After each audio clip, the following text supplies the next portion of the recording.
Bonsoir. Comme on fait son lit, on se couche. La sagesse est aussi vieille que la pyramide d'Abraham Maslow, le psychologue américain qui avait établi dans les années 40 que le logement participe des besoins fondamentaux de l'être humain. L'Afrique, berceau de l'humanité, dresse pour ainsi dire son lit au Cameroun du 20 au 26 juin courant à l'occasion de la 40e Assemblée générale de la Société pour l'habitat et le logement territorial, l'institution de financement de l'habitat et de l'immobilier sur le continent. Thème de la rencontre, 4 décennies de politique de logement abordable en Afrique, cartographie des 40 prochaines années.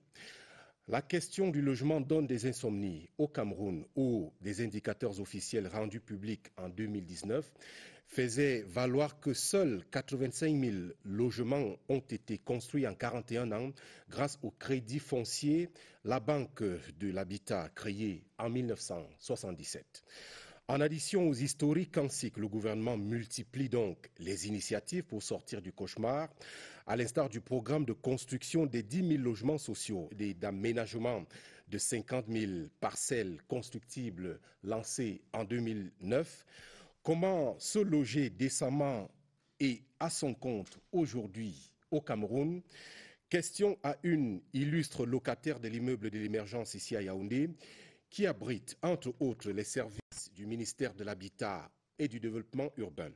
C'est à elle que le chef de l'État a remis les clés de ce département ministériel au terme d'un décret signé, souvenez-vous, le 4 janvier 2019. La ministre Célestine Ketcha-Courtès est avec moi dans ce studio, logée dans son fauteuil d'invité de Actualité Hebdo. Célestine Ketcha-Courtès, bonsoir et bienvenue. Bonsoir Romuald, bonsoir aux téléspectateurs de la CRTV. Très heureuse d'être avec vous ce soir. Lorsque vous pensez à la question du logement au Cameroun, est-ce que vous avez des insomnies?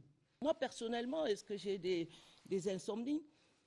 Je dirais que quand je suis arrivée partant du local et que j'ai vu, après 6 mois d'appréciation de l'état des lieux, tous ces grands projets du chef de l'État, d'une vision partagée depuis des années par le chef de l'État, qui anticipe sur la réalisation des objectifs des agendas mondiaux de développement, notamment SDD 11, l'agenda de développement au niveau des territoires.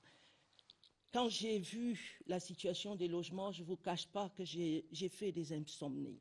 J'ai fait des insomnies jusqu'à ce qu'on réussisse, Madame le ministre, secrétaire d'État et moi-même, à trouver la petite clé pour ouvrir les vannes et commencer à donner les clés. Donner les clés 5 fois déjà, 3 fois à Douala, 2 fois à Yaoundé, et avoir déjà un peu clair sur où nous allons, comment faire pour réaliser les promesses du chef de l'État. Je dors d'un œil, mais je reste vigilante pour que la promesse du chef de l'État aux Camerounais de les loger, de faire au Cameroun une politique d'habitat digne de ce nom, nous veillons, et avec Shelter, je pense que nous y arrivons, nous allons y arriver. Avec le triptyque, nous sommes en train de travailler avec le triptyque pour que chacun joue pleinement son rôle et accompagne le chef de l'État à délivrer ce service essentiel qui adresse la pauvreté et le développement durable. Ce triptyque renvoie à quoi? Un triptyque organisé pour accompagner l'État. Crédit foncier financeur, maïture aménageur, LASIC producteur massif de logements. Donc normalement, si chacun des acteurs joue son rôle, avec aujourd'hui le secteur privé que nous voulons inviter à la table, je suis convaincu que la promesse du chef de l'État sera tenue d'ici 2035. On le verra tout à l'heure en examinant quelques projets majeurs du logement au Cameroun. Mais parlons d'abord de cette Assemblée générale, la 40e de Shelter Afrique, que le Cameroun va donc abriter, que le Cameroun abrite, pour ainsi dire. De quoi s'agit-il exactement? Il s'agit, 40 ans après la création de Shelter Afrique, qui est une entité morale et juridique à part entière, créée par 43 États, pour accompagner les États à la promotion du logement, à la production des logements.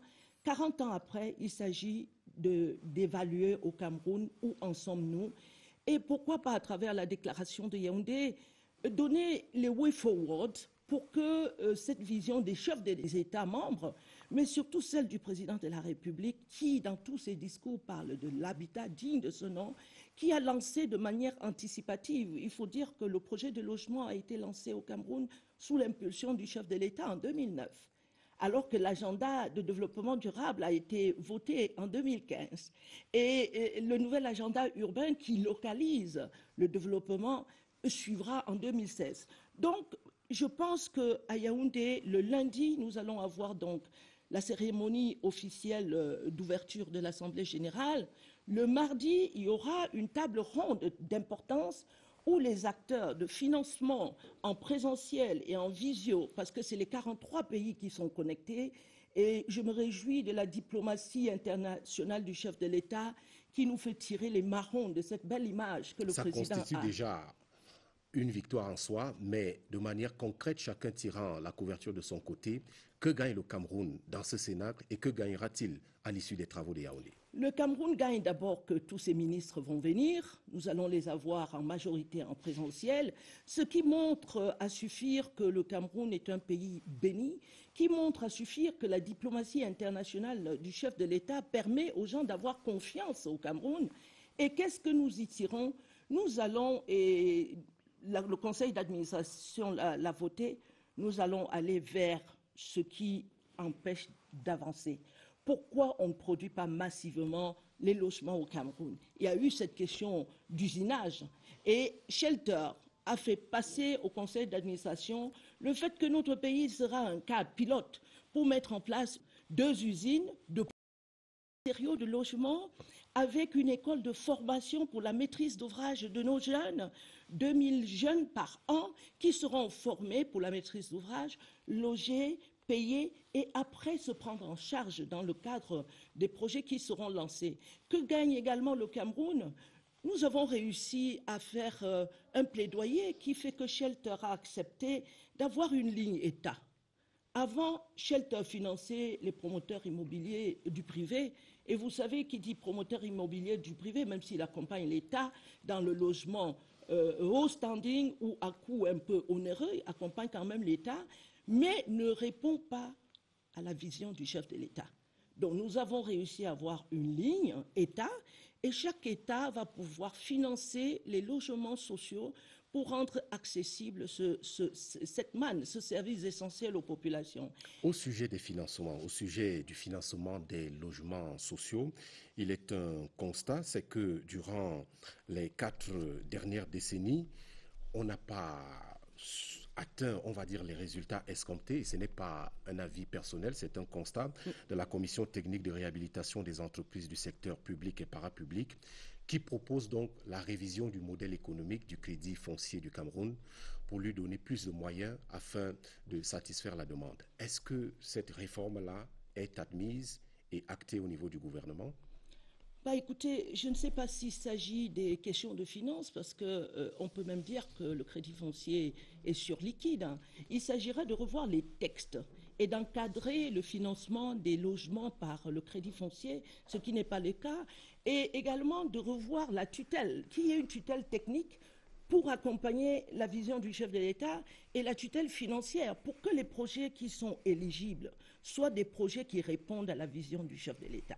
Donc nous pensons qu'il y a un recadrage du triptyque, un accompagnement du triptyque qui mérite de permettre que ces organismes d'État accompagnent le président de la République à réaliser sa vision et la promesse faite aux populations camerounaises. Donc nous sommes également en train de discuter donc, sur comment faire avec le crédit foncier. La dernière en date, lorsque nous avons... Parce qu'il y a également la rigidité des textes, vous comprenez. Si on n'a pas pu donner les logements, c'était parce que, comme la COBAC l'exige pour les banques de premier ordre, le crédit foncier avait du mal à accompagner l'État. Fort heureusement, dans le cadre de la plateforme Mindu-Mincaf que nous avons mis en place avec le ministre des Domaines et des Cadastres, nous avons signé une convention avec le crédit foncier qui lève ses verrous. Et nous avons dans le pipe encore des centaines de Camerounais qui ont sollicité l'accompagnement du crédit foncier, qui vont bénéficier de ce soutien financier. Et c'était prévu le 25 juin pour redonner les clés avec le symposium et l'Assemblée générale, je donne rendez-vous donc à ces acquéreurs pour le mois de juillet. Les clés dont vous parlez, me semble-t-il, rentrent dans le cadre du projet de construction des 10 000 logements et d'aménagement de 50 000 parcelles constructibles. On en parle depuis 2009. Pouvez-vous, ce soir, nous faire un peu le point de ce projet? On en est où? Il faut dire qu'en 2009, comme je l'ai dit à l'entame de mon propos, c'était un projet d'envergure qui anticipait sur la demande en logement. Vous savez que nous sommes une population à 56% urbaine et l'accroissement démographique fait que cette question de logement est une réalité aussi bien au Cameroun que dans le monde entier. Et le chef de l'État a lancé ce programme en demandant de privilégier les Camerounais. Donc, il y a eu 1650 logements qui devaient être faits par les Camerounais à la demande du chef de l'État pour permettre aux Camerounais d'acquérir la maîtrise d'ouvrage et de pouvoir continuer après le programme des 10 000 logements. Et comme je le dis toujours, il y a eu des fortunes diverses. Nous avons eu le programme avec la coopération chinoise qui s'est bien passé. Ces logements sont déjà mis à distribution. Nous avons les 800 logements du programme Planète. Aujourd'hui, les 600 sont achevés et mis à la disposition de la SIC pour la gestion, à qui nous avons transféré la gestion. Nous avons les 200 de Bamenda et Limbe qui ont des problèmes du fait, comme vous le savez, de l'environnement sécuritaire. Mais avec les parlementaires, nous nous sommes entendus pour encadrer l'entreprise et la mener à achever pour que nos populations, nos frères de ces régions-là bénéficient de la manne du chef de l'État. Cela fait quand même pratiquement 12 ans qu'on parle de ce projet et malgré les avancées que vous évoquez, est-ce que vous partagez le sentiment de lenteur de certains Camerounais dans le rythme d'exécution de ce projet? Il faut dire qu'il y a eu le problème d'expertise des sociétés camerounaises.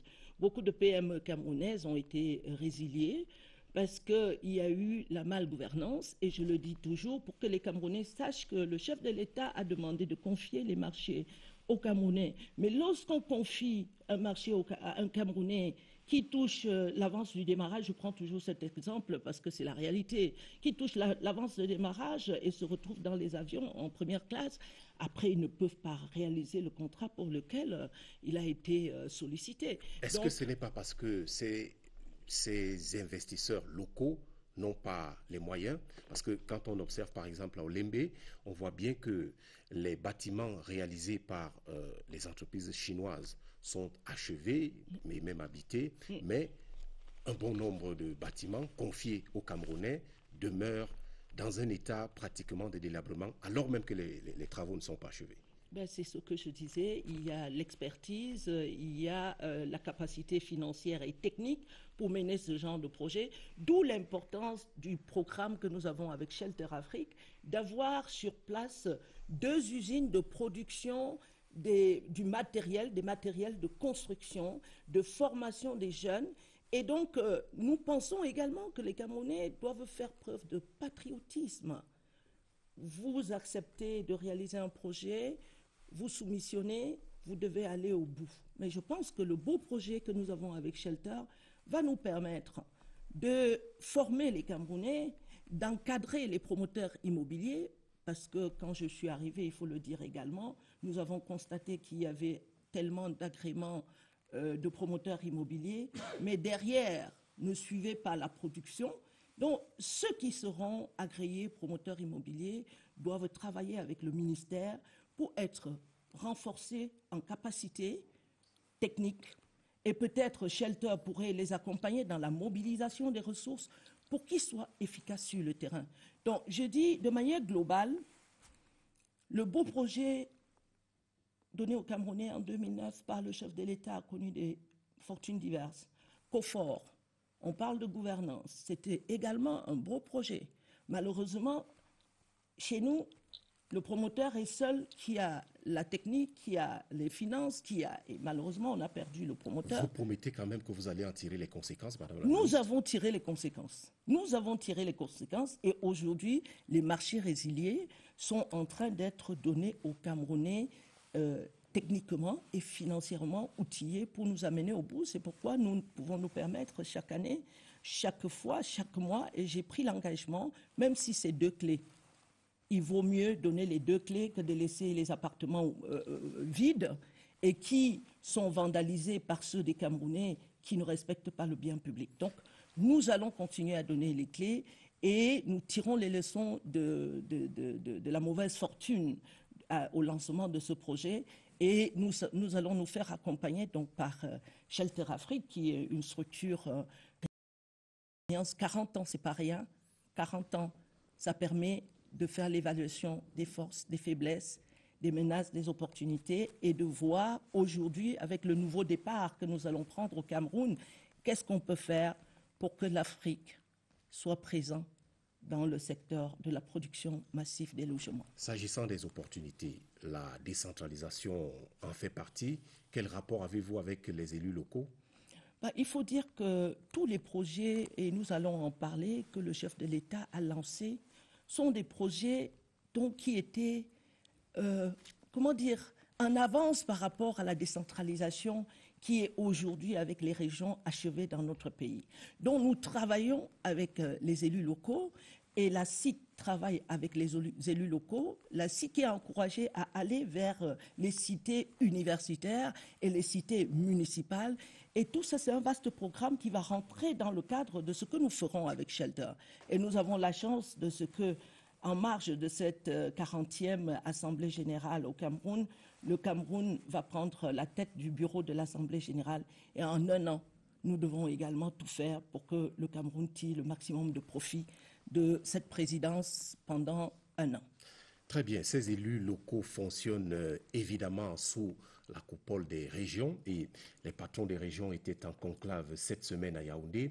C'était la conférence semestrielle des gouverneurs présidée par le ministre de l'administration territoriale, Paul Atangandi. Je vous propose de prendre le point pour savoir comment se portent les régions à ce stade de l'année. Une photo de famille de revoir devant l'hôtel de ville de Yaoundé. Au terme de 2 jours, l'institution préfectorale a fixé le cap pour son 2e semestre d'activité. Globalement, il règne un calme relatif sur l'étendue du triangle national, à commencer par le siège des institutions républicaines. Ici comme dans la Damawa, le littoral, le sud, le nord, l'activité économique se déroule normalement, mais on note des actes de grand banditisme. De manière globale, la situation est sous contrôle. Et tous ceux qui vont à Douala peuvent vous dire qu'ils sont allés et sont revenus sans problème. Depuis pratiquement 6 mois, 1 an, c'est la calmie générale. Nous venons de traverser un mois de Ramadan où aucune attaque kamikaze n'a été enregistrée. De ce côté-là, les choses se sont depuis calmées et naturellement, ça a engendré de manière mécanique une amélioration aussi de notre côté. À l'ouverture comme à la clôture de la première conférence semestrielle des gouverneurs, le ministre de l'administration territoriale a rappelé à ses collaborateurs de l'extrême nord, du nord-ouest, du sud-ouest et de l'est en proie au terrorisme de Boko Haram, des groupes armés séparatistes ou encore des rebelles centrafricains, de rester vigilants. La situation sécuritaire dans la région du nord-ouest, du sud-ouest, de l'extrême nord et dans une certaine mesure l'est mérite une évaluation profonde. Certes, les résultats encourageants ont été obtenus sur le terrain, mais la vigilance et la proactivité devront demeurer de rigueur. Après l'opération Bamenda Clean, nous avons en cours en ce moment dans la région du Nord-Ouest l'opération Kumbo Clean. Certes, il y a encore quelques groupes d'individus armés qui perturbent, qui kidnappent, qui tuent, mais l'État reste et demeure présent dans tous les coins et les recoins de la région. Le contexte de la rencontre marqué par le début des examens officiels, les grandes vacances ainsi que les préparatifs de la nouvelle année scolaire, le ministre de l'administration territoriale appelle à une synergie d'action entre les populations, les forces de défense et de sécurité représentées au conclave par le secrétaire d'État à la Défense chargé de la gendarmerie Galax Toga et le délégué général à la Sûreté nationale Martin Barganguele. Monsieur le gouverneur, vous devez vous assurer au niveau local de la traduction en actes concrets de la politique de décentralisation voulue par le chef de l'État, son Excellence Paul Biya. Des séances de huis clos ont connu la prise de parole du ministre de l'Agriculture, Gabriel Mbairobe, est venu entretenir les gouverneurs sur le souffle nouveau que que le gouvernement entend impulser à la Chambre d'agriculture, des pêches et des forêts du Cameroun. Pour leur part, les gouverneurs des régions qui abritent les sites des compétitions de la prochaine Coupe d'Afrique des Nations de football ont eu des instructions bien précises. L'évaluation des recommandations et des instructions se fera dans 6 mois.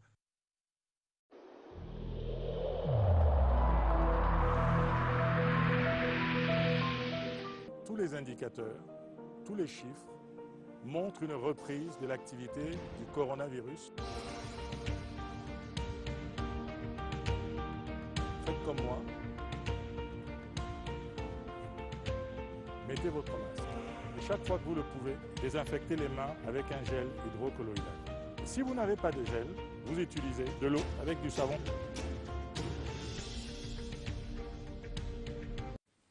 Une petite réaction à l'élément que nous venons de suivre.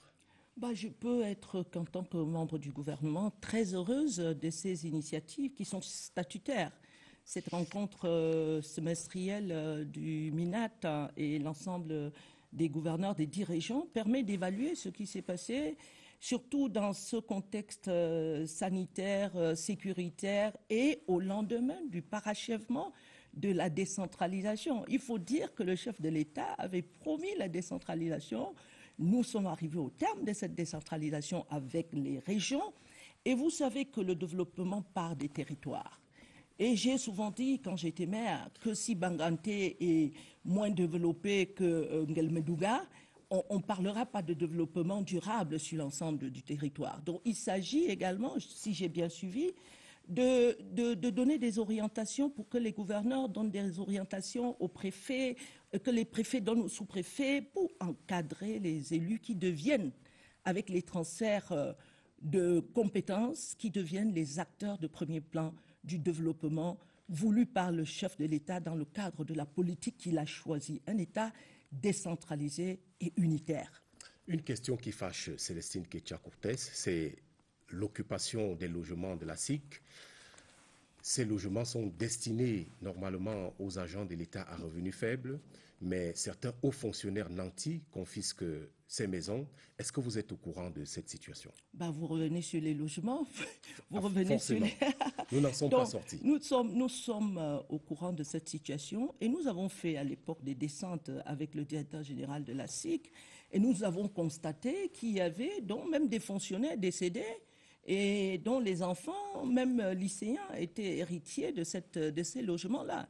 Et nous avons prescrit à la SIC de faire un état des lieux et de demander à ceux des fonctionnaires qui ont bénéficié de la manne de l'État de pouvoir accéder à un logement à moindre coût et faire leur carrière, finir leur carrière, construire leur maison, de s'abstenir de sous-louer, parce que c'est soit la sous-location, soit le logement des membres de famille dans des logements destinés aux jeunes fonctionnaires qui ont besoin également à la base d'être encouragés, d'être soutenus pour pouvoir faire des économies et se construire. Donc nous avons donné des instructions fermes. Vous avez l'impression qu'elles sont suivies, ces instructions? Je pense qu'elles sont suivies parce que je vois des lettres, je vois des évacuations des logements et le directeur général nous en fait le point. Donc nous allons évaluer au terme de la première année, c'est fin 2021, on devait évaluer combien de sous-locataires ont réussi à libérer pour laisser la place, pour laisser les logements aux fonctionnaires. Donc c'est quelque chose qui est très suivi par le MINDU.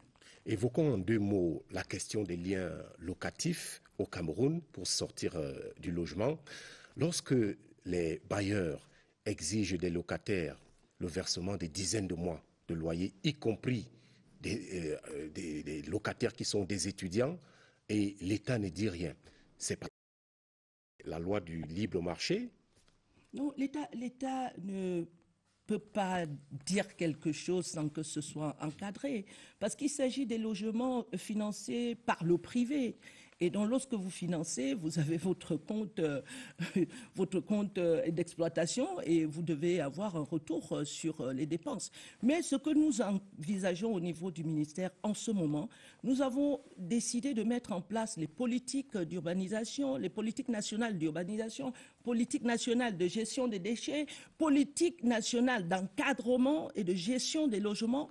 C'est quelque chose qui peut se faire en concertation avec les opérateurs du secteur privé. Nous ne pouvons pas, pour quelqu'un qui a dépensé de l'argent sans connaître son compte d'exploitation, dire qu'un logement de 200 000, il faut le mettre à 100 000. Non, mais nous allons les amener à s'approprier la vision du chef de l'État, à être patriotes et à contribuer, puisque pour le faire, nous leur donnons l'agrément pour être opérateurs du secteur immobilier.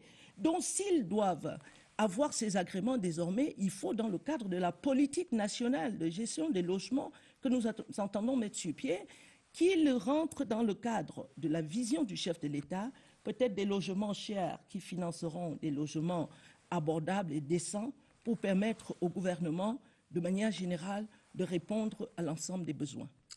Le Cameroun abrite dans quelques mois maintenant la Coupe d'Afrique des Nations de football, un grand événement. Est-ce que les villes retenues pour abriter les compétitions sont au point en ce qui concerne les infrastructures urbaines? Je dirais que les villes de la CAN et même les autres villes sont aujourd'hui prêtes à accueillir et les touristes qui viendront. Nous avons sur les projets de la CAN des fortunes un peu diverses. Douala, nous sommes autour de 90%. Yaoundé, nous sommes autour de 80%. Nous avons eu deux situations assez difficiles à Tinga Village. Dieu merci, Monsieur le Premier ministre, chef du gouvernement, a arbitré et nous avons lancé le chantier qui sera livré au mois de septembre. Nous avons également Emana, la voie d'Emana, nous sommes en train de prendre des dispositions fortes pour que ce chantier avance. Et comme vous le savez, toutes les semaines, nous sommes avec mes collaborateurs sur le terrain parce qu'il faut mettre la pression suffisante pour que toutes ces voies soient livrées. Je peux vous dire, pour les villes secondaires qui vont abriter les entraînements, les stades d'entraînement, on est à 100%, Douala 90%, Yaoundé autour de 80%, l'autoroute Yaoundé-Simalène 98%. Donc, pour la CAN, nous serons prêts à date. Y compris à Garoua. Y compris à Garoua. Nous serons prêts. J'ai vu dans les réseaux une lettre qui autorisait le déblocage de 34 milliards pour le Minju. Il faut que les Camerounais comprennent qu'il ne s'agit pas de débloquer 34 milliards pour dépenser en 5 mois, puisque nous sommes à 5 mois de la CAN. Mais il s'agit de ce que ces sociétés qui sont à 90%, 95%, avaient des décomptes non payés. Et lorsque vous n'avez pas d'argent, vous ne pouvez pas accélérer. Nous avons mis pression. Quand vous nous voyez sur le terrain mettre pression, on ne voulait pas savoir si l'entreprise avait les moyens financiers ou pas, si les décomptes étaient payés ou pas. Parce qu'à un moment donné, lorsque vous soumissionnez à un marché, on demande la capacité financière. Si vous dites que vous êtes capable financièrement, il faut donc vous battre pour aller au bout, parce que l'État n'est jamais débiteur à vie. L'État, c'est un bon payeur et vous n'êtes pas perdant dans ce que l'État vous doit. Donc, il y avait quand même des situations critiques, notamment la voie de Kwekom, qui va désengorger Bafoussam. Ceux qui viendront de Yaoundé passeront par Banjoun, Kwekom, pour aller directement au stade ou dans les de Bafoussam. Donc, nous avons fait un plaidoyer auprès du Premier ministre, chef du gouvernement, en disant nous sommes quasiment presque à la fin de nos chantiers. Mais le peu où c'est l'éclairage, où les sociétés disent qu'elles sont asphyxiées. Et le Premier ministre, chef du gouvernement, a porté la question à l'attention du Président de la République qui a autorisé le déblocage que vous avez vu circuler dans les réseaux. Il ne s'agit pas des 34 milliards à dépenser dans ça. Il s'agit de payer les arriérés, de payer les décomptes et d'accélérer le paiement des chantiers restants. On vous a suivi. Alors, depuis 2006, le gouvernement et ses partenaires ont lancé le fameux programme C2D pour transformer le visage de certaines de nos villes principales. Qu'est-ce qui a réellement changé? En tant qu'ancien maire, c'est la conception du programme. Le programme vise à transférer la maîtrise d'ouvrage des projets structurants, des projets de voirie urbaine, de projets d'équipement marchand, des projets d'éclairage public, des projets d'adduction en eau dans des villes qui en avaient grand besoin. Ce ne sont pas les projets CAN, mais ce sont des projets de développement durable qui ont permis à CD2 avec la coopération française, l'AFD, de transformer Bafoussam et de délivrer des voies urbaines faites en BCR. Parce qu'on parle souvent de déséquilibre de la balance commerciale, parce que les routes... en mot simple pour ceux qui ne... Béton compacté au rouleau. Pas. C'est-à-dire que c'est une innovation que le chef de l'État a fait rentrer au Cameroun, qui permet désormais même aux maires. Vous prenez du ciment, vous prenez du gravier, c'est des choses qui sont disponibles, les matériaux locaux, qui peuvent permettre désormais... Je suis très heureuse de voir que le maire de ville de Bafoussam a commencé à programmer des voies en BCR, et c'est surtout ça l'idée de ce beau projet qui vise à transmettre la maîtrise d'ouvrage au niveau des communes. À Berthois, par exemple, j'ai vu à la télé le maire de ville de Berthois qui, dans le cadre des projets marchands qui visent à améliorer les recettes des communes, a pu apprécier ce que les boutiques construite par le CD2 apporte à la commune et a déjà dupliqué. Il y a 2 projets à Yaoundé qui rendent compte d'une sorte de déséquilibre entre le discours et l'action. Il s'agit du projet d'aménagement du lac municipal et puis l'aménagement de l'autoroute Yaoundé-Nsimalen. Pourquoi ça traîne? À quand la livraison des travaux? Bien, vous présentez 2 projets structurants. Je vais commencer par l'autoroute Yaoundé-Simalen. Vous savez, nous avons ouvert l'autoroute Yaoundé-Simalen lors du Chan. Et les Camerounais étaient très heureux. Nous avons vu passer les films des Camerounais qui apprécient leur autoroute et qui font leur sport, puisque l'ouverture n'est pas encore officielle. Ceux qui habitent les communes sur l'axe de l'autoroute en jouissent énormément en ce moment. Et l'autoroute, à date, est rendue à 98%. Ça veut dire, Romuald, que nous allons réceptionner au mois de novembre. Et l'autoroute sera disponible pour la Cannes. Ce qui reste, c'est l'échangeur de Aala. Donc, nous avons pris toutes les dispositions et lors du comité de pilotage, avec les parties prenantes, les administrations parties prenantes, nous avons pris des dispositions pour que l'autoroute soit livrée au mois de novembre. Actuellement, la section courante est déjà bitumée, l'éclairage, le matériel est en cours de livraison et donc nous pensons que l'autoroute sera ouverte à la Cannes. Est-ce que les problèmes des populations riveraines ont été réglés? On a suivi à un moment donné quelques remous, notamment, je pense, Meyo. Oui, nous avons eu, c'est d'ailleurs le problème majeur de tous nos chantiers, le problème de libération des emprises. Et vous m'avez vu sur l'axe de l'autoroute Yaoundé-Simalen plusieurs fois au cours de l'année, parce que ce qui a retardé sur l'autoroute, c'était donc cette libération des emprises. Et là où nous avons eu des difficultés, le comité de pilotage nous a recommandé de reporter sur la section urbaine et afin d'achever la section Ras-Campagne. Donc, à date, au niveau de l'autoroute Yaoundé-Simalen, nous serons prêts. Nous serons prêts en novembre. Maintenant, pour le lac municipal, je pense également... Nous serons aussi prêts?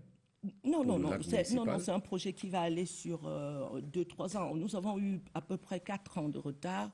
Et je le dis encore, ce sont des projets... Le chef de l'État donne aux Camerounais des choses qu'ils ne mesurent peut-être pas. Parce que quand j'ai regardé également ce projet... Mais donc, il nous presse de voir la réalisation. Oui, il presse. Une fois que c'est lancé, c'est le Camerounais.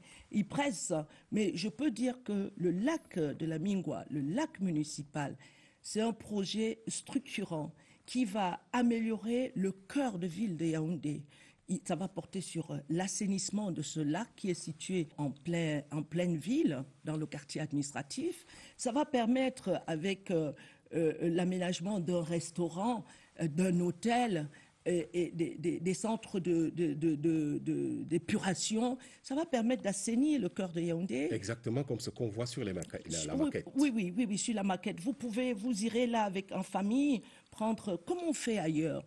Le chef de l'État est en train, avec tous ses projets, C2D, PDVIR, lac de la Mingwa, et toutes ces voies structurantes de voirie urbaine, tous ces travaux d'assainissement viennent moderniser les villes camerounaises.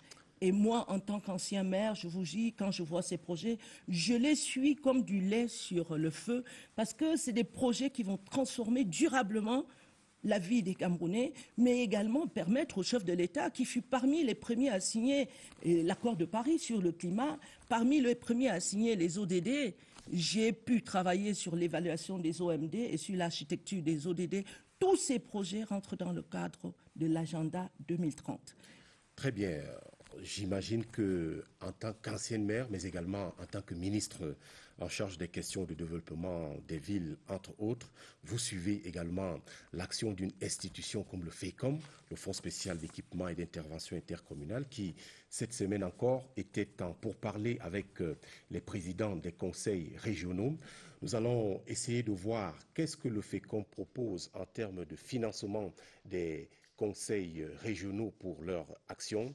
C'est un élément tourné par Jean-Pierre Congé. Banque des communes à l'origine, le Fonds spécial d'intervention intercommunale est, depuis le décret du 31 octobre 2018, le réorganisant, devenu également le financier des régions qui se mettent en place. Comme pour les communes, le FECOM est appelé à développer une offre de services permettant aux dites régions d'exercer la plénitude des compétences à être transférées par l'État. Et au FECOM, on se veut rassurant. La machine est bien huilée avec des mécanismes de financement bien établis. Il faut simplement réajuster et redimensionner.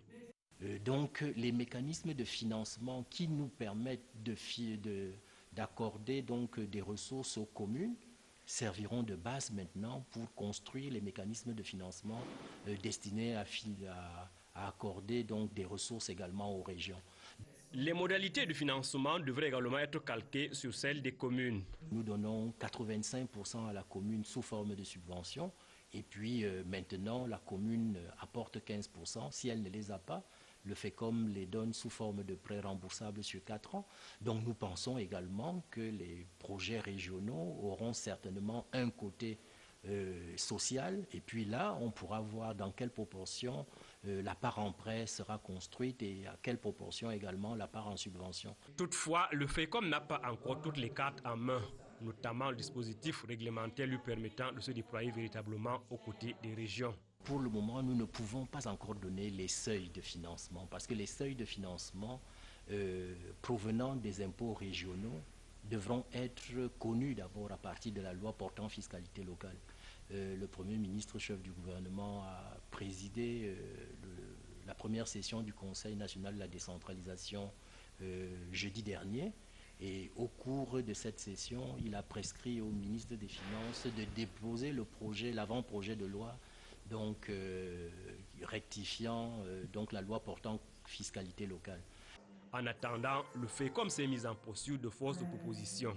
De ce tiroir sont sortis 10 maquettes d'hôtels de région, des projets d'édifices aux allures futuristes à l'architecture moderne qui revisitent l'habitat traditionnel de chaque région et intègrent des aspects importants de la culture locale. Nous avons saisi ce que l'État attendait de nous en termes de préparation de la mise sur pied de ces régions, notamment sur le plan des projets qu'ils devoir réaliser. Et c'est ce qui nous a également fait commencer à travailler dans le cadre de la cellule de l'innovation que nous avons au sein de notre structure, notamment sur les projets d'hôtels de région et également les villes nouvelles qui devront être construites parce que les hôtels de région ne seront qu'une opportunité donc, pour pouvoir développer un nouveau paysage urbain au Cameroun. Conscient de ce que le FECOM seul ne peut financer des projets d'une telle envergure, cette institution entend revêtir son costume d'accompagnateur dans la recherche de financement. Depuis la réforme, puisque nous sommes devenus un établissement à caractère économique et financier, donc qui nous permet aussi donc d'aller à la recherche des financements, donc de nous rapprocher des bailleurs de fonds, tout ça avec l'accompagnement du gouvernement, et donc nous pourrons aller lever des fonds pour permettre également donc la réalisation aussi des projets. Vivement que ces projets se réalisent afin de donner un coup d'accélérateur au processus de centralisation qui mènera le Cameroun à l'émergence. Vous regardez Actualité Hebdo sur la CRTV. Nous recevons Mme Célestine Ketcha-Cortès, ministre de l'Habitat et du Développement urbain. Je voudrais vous proposer, Madame la ministre, de surfer une minute sur les plateformes de la CRTV pour retrouver les questions des internautes rassemblées par Aline Guini de la rédaction web de la Maison. D'abord, comment fait-on pour bénéficier des logements sociaux au Cameroun? Au Cameroun, le chef de l'État a défini les critères. Ces 10 sociaux, ça s'adresse donc à ceux-là qui ne peuvent pas acheter du terrain, se construire et bâtir des logements pour y amener leur famille. Donc il s'agit des femmes, des jeunes, des fonctionnaires qui ont donc du mal à financer ce genre de services essentiels. Et comment faire pour avoir un logement? Vous avez la gestion sous mandat de la SIC. Vous vous rapprocherez de la SIC pour remplir ces conditions-là. Et vous avez la possibilité, en passant par la SIC ou par le guichet unique du MINDU, remplir une sollicitation auprès du Crédit foncier pour financer donc l'achat des logements. Donc c'est très simple. Le critère, ne pas être en capacité pour construire. C'est pourquoi, lors de nos descentes, nous avons pris sur nous de retirer des opérateurs immobiliers qui avaient acheté un immeuble. Ce n'est pas possible. Logements sociaux, c'est pour ceux qui en ont besoin. Les autres questions ont trouvé déjà des réponses. Il en reste peut-être une en suspens.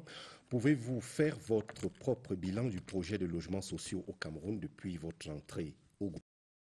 C'était le 4 janvier 2019. C'était le 4 janvier 2019 et je remercierai jamais assez le président de la République pour l'extrême confiance de prendre quelqu'un au niveau local pour cet important poste. Sur les logements, et c'est surtout au président de la République d'apprécier ce qui est fait. Mais nous pensons que nous avons levé les blocages, nous avons contribué à pousser à l'achèvement des logements qui ne l'étaient pas, nous avons poussé les acteurs du triptyque à travailler main dans la main avec le MINDU pour que la vision du chef de l'État soit implémentée. C'est-à-dire que le Crédit foncier soutienne ceux-là qui avaient besoin de logements. Donc, à date, nous pensons que nous allons continuer à achever. Mon engagement, l'engagement de Madame le ministre secrétaire d'État et moi, c'est d'achever ces logements que le chef de l'État a lancés pour le bien-être des Camerounais. Maintenant, comment achever et continuer à produire des logements? Nous avons mis sur pied une stratégie très souvent utilisée dans le privé. Et nous avons demandé à la SIC de jouer comme dans le privé. C'est-à-dire, vous commencez un programme de logement, vous faites la publicité et puis les gens vont venir souscrire, même ceux qui ont les moyens, pas seulement les logements sociaux. Puisque ça, c'est une nouvelle impulsion. Une nouvelle impulsion, puisque vous avez les terrains, puisque vous avez l'expertise, puisque vous pouvez mobiliser les finances, vous lancez les projets et les Camerounais vont vous faire confiance et continuer à se loger à travers la politique du gouvernement.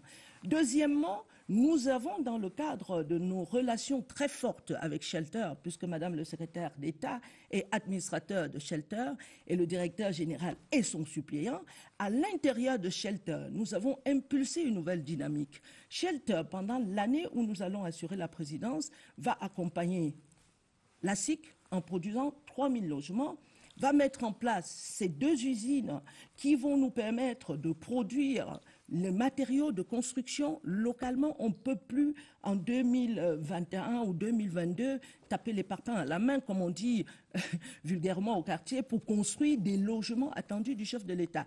Donc, il faut passer à l'usinage, à la formation, à la maîtrise d'ouvrage des jeunes Camerounais, des opérateurs du secteur immobilier. Nous avons aussi obtenu de ces partenaires que sont les producteurs du matériel de production des logements ici comme Simancam et Dangote veut aussi aller dans ce sens-là, nous avons voulu revenir en arrière sur ce que le chef de l'État a demandé il y a 20 ans, la promotion des matériaux locaux. C'est pas un rétropédalage? Par un rétropédalage pour mettre en œuvre la vision du chef de l'État. Nous avons lancé donc un programme Thèse Ciment qui permettra à la SIC de livrer l'été 4 à 10 millions au lieu de 20 millions ou 17 millions selon les cas. Célestine Ketcha-Cortez, installez-vous confortablement parce que je vous invite dans un quartier difficile de la ville de Yaoundé, Nkolmesseng, que vous devez connaître.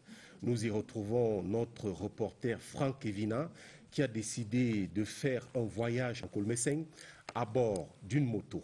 Voici ce qu'il a vu et constaté. Reporter dans la peau d'un habitant de Nkolmesseng, notre aventure ambiguë commence ici, au carrefour lycée bilingue. Le principal moyen de locomotion ici, c'est la moto. Nous allons donc à bord de notre moto que nous allons aussi emprunter. Bonjour mon frère. Ah, bonjour boss. Comment tu vas? Non, ça va très bien. Alors, je vais à Bala, tu peux me déposer là-bas? Ouais, sans souci. Alors, j'imagine que je suis mal parti, j'ai une chemise blanche. À voir toute cette poussière sur la route. Tu vas seulement aller donner ça aux pressines à prépasser. C'est là, ça, c'est tout un monde de poussière. Ma chemise blanche est à la merci de la poussière. Mais Ibrahim, le conducteur, me prévient d'un véritable danger, le risque de chute. Ça va secouer fort. Alors, je tiens ferme le porte-bagages de la moto. Sur l'engin à 2 roues, je découvre un quartier au visage pâle, enveloppé dans un flocon de poussière. Environ 2 kilomètres déjà parcourus, l'agilité au guidon d'Ibrahim force mon admiration.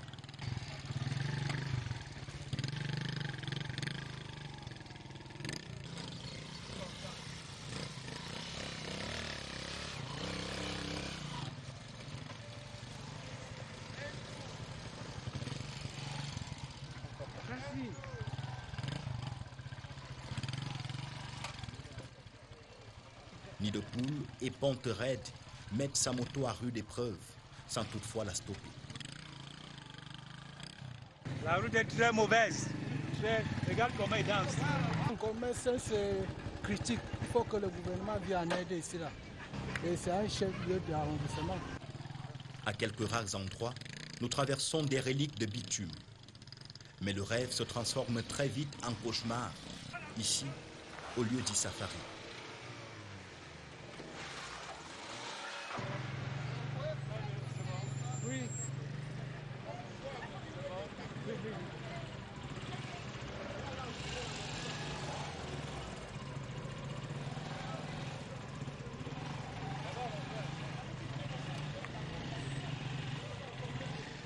Le calvaire ne s'arrête pas là. Avant d'arriver à Bala, ma destination, une autre descente escarpée.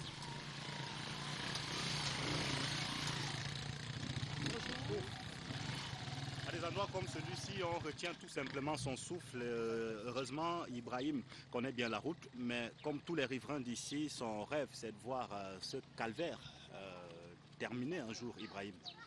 Dernièrement, Madame la ministre de l'Habitat est venue ici. Jusqu'à là, présentement, rien n'a changé. Quand il ne pleut pas, c'est la poussière.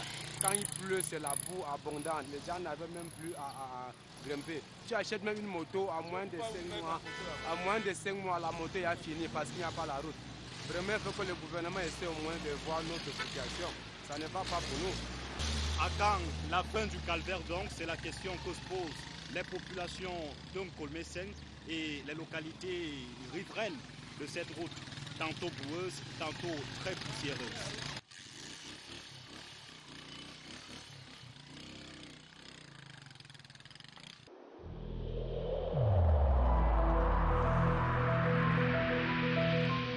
Le coronavirus a provoqué la mort des gens. Protégez vos enfants parce que le coronavirus, c'est dangereux. Lavez-vous les mains, respectez les mesures barrières. Et la dernière des choses, protégez-vous avec le masque.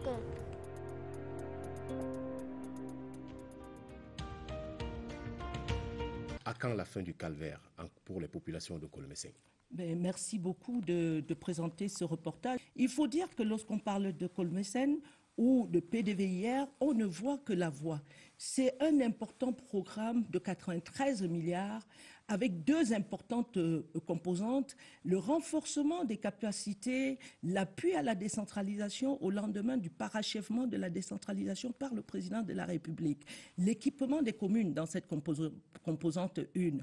Maintenant, vous avez la composante 2 qui vise à désenclaver les quartiers précaires comme Kolmesen, à rétablir la mobilité entre Kolmesen et les autres voies ou Oyomaba. C'est donc 12 milliards qui seront reversés en Kolmesen pour avoir un boulevard de 2 fois 2 voies. Mais vous savez, dans le cadre de ces projets avec la Banque mondiale, il faut respecter les étapes, notamment l'indemnisation des populations impactées. Je suis surprise, et c'est ce que j'avais dit à la coordonnatrice, que le responsable de la mobilisation auprès de populations pour informer les populations sur le niveau de réalisation de ce projet, sur les difficultés rencontrées. Et l'une des difficultés en ce moment, et j'ai porté cette difficulté à l'attention du chef de l'État, c'est la mobilisation des indemnisations par le maire de ville de Yaoundé. La solution est-elle déjà envisagée? La solution est envisagée. J'ai prescrit au maire de ville de Yaoundé de ne pas attendre du ministère des Finances, de mobiliser les ressources propres. Nous allons soutenir la demande qu'il a faite au niveau du ministre des Finances, mais en attendant, le PAR, c'est-à-dire le plan d'action de réinstallation, a été validé par la Banque mondiale. Dès lors qu'on a validé en avril, si on avait démarré avec les indemnisations, je suis sûr que le mois de juin qu'on avait promis, on allait entendre les engins en Kolmesen. Donc donc pour terminer, on va attendre jusqu'à quand cette fois? On attend jusqu'au plus tard mois de juillet, août. Nous allons mettre, et nous continuons à mettre la pression suffisante sur le maire de ville, parce que vous ne pouvez pas, pour 2 milliards, perdre 12 milliards. Madame la ministre, il ne nous reste plus beaucoup de temps et je voudrais vous prier de répondre par oui ou non à la question qui va suivre.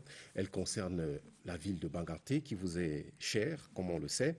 Vous y avez été la première femme maire de 2007 à 2019, je pense. Oui. Alors, dites-moi, la hache de guerre entre les élites qui se battaient pour le contrôle de la mairie est-elle enterrée? Je peux dire qu'il n'y a pas de guerre pour qu'on enterre la hache de guerre. Nous avons fait ce qu'il fallait pour que les chefs et les conseillers se mettent ensemble pour qu'il n'y ait pas d'éclat de voix, surtout que c'est également la ville de la deuxième personnalité du Cameroun. En un mot comme en mille, la hache de guerre est enterrée. Maintenant, pour terminer avec l'actualité, lorsqu'on vous dit Covid-19 aujourd'hui, vous pensez à quoi? À la pandémie ou à l'audition de certaines personnalités, y compris les membres du gouvernement, quant à la gestion financière de cette crise? Je pense à la pandémie et je pense à ma part de contribution. Le ministère de l'Habitat a mis à la disposition du ministère de la Santé des logements pour la quarantaine. Et ça, c'est à mettre au crédit du président de la République. Parce que si le projet n'avait pas existé, nous n'avons pas produit coronavirus ici. C'était importé. Lorsque nos frères qui fuyaient les villes où les États attaqués venaient, il fallait les mettre en quarantaine. Donc il fallait absolument avoir des espaces. On a eu à Bangabakoko, on a eu à Olembe, on a eu à Maroua, on a eu à Garoua. Donc le ministère de l'Habitat a joué sa partition aux côtés du Premier ministre, chef du gouvernement, nous manageait tous les jeudis pour évaluer ce qui avait été fait. Je laisse le reste aux commentaires des réseaux sociaux. Au total, et je termine par là, vous, sur cette gestion, en tant que ministre, vous n'avez rien à vous reprocher? Je n'ai rien à me reprocher. Peut-être tous ceux qui ont contribué n'ont rien à se reprocher. Moi, je ne parle pas pour les autres. Mais moi, je dis qu'il vaut mieux que les Camerounais apprennent aussi à saluer les initiatives qui ont fait qu'on a eu moins de morts. Mais il y a eu une action forte, impulsée par le chef de l'État. Maintenant, il ne faut pas qu'on se laisse distraire par les commentaires des réseaux et qu'on laisse ou le tribunal. Moi, je ne suis pas en tout cas. Je pense que le chef de l'État a fait des choses qu'il faut saluer. Il a protégé les Camerounais. Et un jour, ma propre petite sœur, sortant de Orca, m'a appelé et m'a dit « Maman, dis merci au président de la République. Je suis entrée avec mon mari, avec ma fille. On nous donnait à manger, on nous a soignés. Nous sommes en train de rentrer en Balmayo. » Mais ça, c'est fort. Terminons par un message fort, à défaut d'une action forte, sur Shelter Afrique qui s'ouvre ce lundi. Qu'est-ce que vous dites aux participants et aux Camerounais? Je dis d'abord merci. Je dis d'abord merci à l'ensemble des administrateurs. Ils sont déjà tous au Cameroun. Je dis merci aux 42 États, parce que nous sommes 43, 42 en marge de l'Assemblée générale au Kenya en 2020, en septembre, ont choisi de venir au Cameroun, de venir tenir cette 40e Assemblée générale au Cameroun, d'en profiter pour faire le symposium, évaluer le chemin parcouru, d'en profiter pour célébrer 40 ans d'existence d'une organisation panafricaine. Je leur dis merci et je dis merci au président de la République d'avoir accepté que le Cameroun, notre beau pays, accueille cette importante rencontre sud-sud entre les Africains. Je dis merci à tous ceux qui nous ont accompagnés et je donne rendez-vous lundi pour le lancement officiel de l'Assemblée générale. Mardi, à tous les acteurs, y compris les promoteurs immobiliers qui produisent pour l'État, pour la table ronde des ministres, parce que nous allons évaluer pourquoi nous ne pouvons pas. Pourquoi? C'est un problème d'argent, c'est un problème de compétences, c'est un problème d'expertise. Et le mercredi, nous allons avoir dans le symposium qui va évaluer tout ce qui a été fait par Shelter pendant 40 ans. Le jeudi, ce sera l'Assemblée générale avec l'élection du Cameroun comme président du bureau de l'Assemblée pour une période d'1 an jusqu'à la prochaine Assemblée générale qui siège 6 mois après les états financiers annuels. Donc, je dis simplement merci. Jeudi, nous aurons la déclaration de Yaoundé. Madame la ministre, nous sommes rendus au terme de votre bail à ce fauteuil comme locataire de Actualité Hebdo. Merci de votre visite, de votre séjour à la CRTV et bons travaux de Shelter Afrique. C'est moi qui vous remercie surtout de la couverture qui sera en direct. Merci au directeur général de la CRTV d'avoir accepté de faire partager aux Camerounais et aux autres États africains par Internet cette grande cérémonie qui se tiendra dès demain à 10h à la communauté urbaine de Yaoundé avec les ministres des logements, des infrastructures urbaines des autres pays. Merci beaucoup de m'avoir accueilli. Merci à vous-même, mesdames et messieurs, qui regardez cette émission à travers le monde entier. La télévision se poursuit sur votre chaîne, la CRTV. L'actualité, c'est ici. Bonsoir.